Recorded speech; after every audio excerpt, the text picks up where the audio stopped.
RTL 7h12. Le vendredi, c'est Zemmour. Bonjour Eric. Bonjour. La Commission européenne fait entendre sa voix ces temps-ci sur les réformes que la France aurait dû faire. Ça, c'était il y a quelques semaines. Hier sur le budget, la veille sur les Roms, avec une mise en cause très rude de la politique de la France. Bruxelles est dans son rôle, non? Quand je serai grand, moi je serai commissaire européen. Dites-le à vos enfants, il n'y a rien de mieux.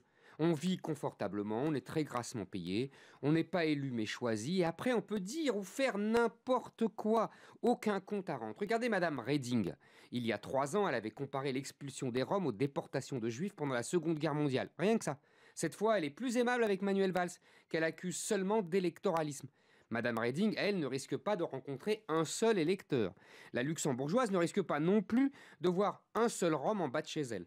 Elle reprend l'ancienne devise de Robespierre, que l'Empire périsse pourvu que les principes survivent.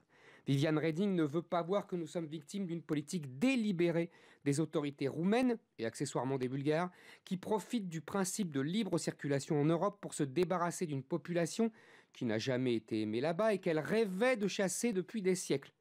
Et Madame Reding est l'idiote utile de ce projet machiavélique.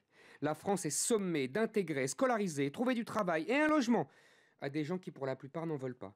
Elle doit subir l'explosion des vols, des agressions, des pillages, comme l'a dit un juge excédé. Et surtout, elle doit se taire.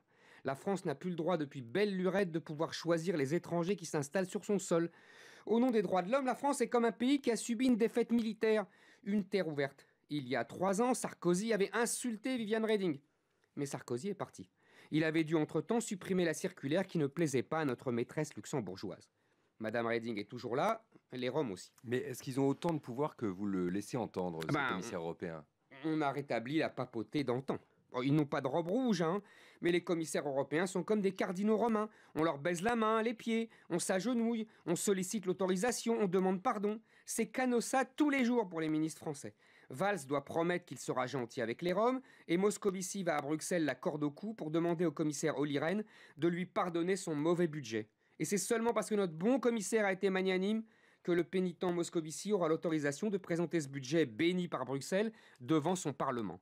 On a remplacé les évangiles par les traités européens, la Sainte Trinité par les droits de l'homme, l'équilibre budgétaire, la concurrence pure et parfaite. Si on n'obtempère pas, on est excommunié. Leur bulle papale, ils l'appellent résolution, sanction. Comme le pape, les commissaires bénissent Urbi et Torbi. Les nations n'existent plus, il n'y a plus que le grand marché.